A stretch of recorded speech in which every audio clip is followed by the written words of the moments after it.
2026 May 20 മുതൽ 23 വരെ talent hunt എന്ന പേരിൽ കുട്ടികൾക്ക് വേണ്ടിയുള്ള ഒരു നൈപുണ്യ ശില്പശാല സംഘടിപ്പിക്കുന്നുണ്ട്.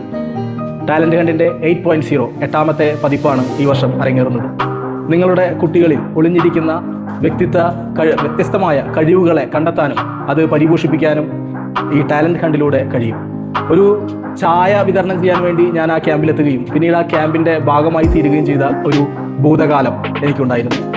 ഞങ്ങളുടെ നാടകപ്പാട്ടറെ പോലുള്ള ആർട്സ് അക്കാദമിയുടെ ഒരു പ്രചോദനം തന്നെ ഈ ജീവജാല ആർട്സ് അക്കാദമിയിൽ സംഘടിപ്പിച്ച കുട്ടികളുടെ ടാലന്റ് ഹണ്ടാണ് എന്ന് പറയേണ്ടി വരും. ടാലന്റ് ഹണ്ടിൻ്റെ അവസാന ദിവസം എല്ലാ കുട്ടികളും അവർ വേദിയിൽ വരാനും അവരുടെ കഴിവുകൾ പ്രദർശിപ്പിക്കാനും അതുപോലെ തന്നെ പ്രസംഗിക്കാനും വ്യത്യസ്തമായ കഴിവുകളില്ലാത്ത ഒരു കുട്ടികളും ഉണ്ടാവില്ല. അത് പ്രകടിപ്പിക്കാനുള്ള ഒരു അവസരം മൊബൈലിൻ്റെ ലോകത്ത് നിന്ന് കുട്ടികളെ മോചിപ്പിക്കാൻ. ആരാണ് അവരെ സ്ക്രീനുകളിൽ തളച്ചിടുന്നത്?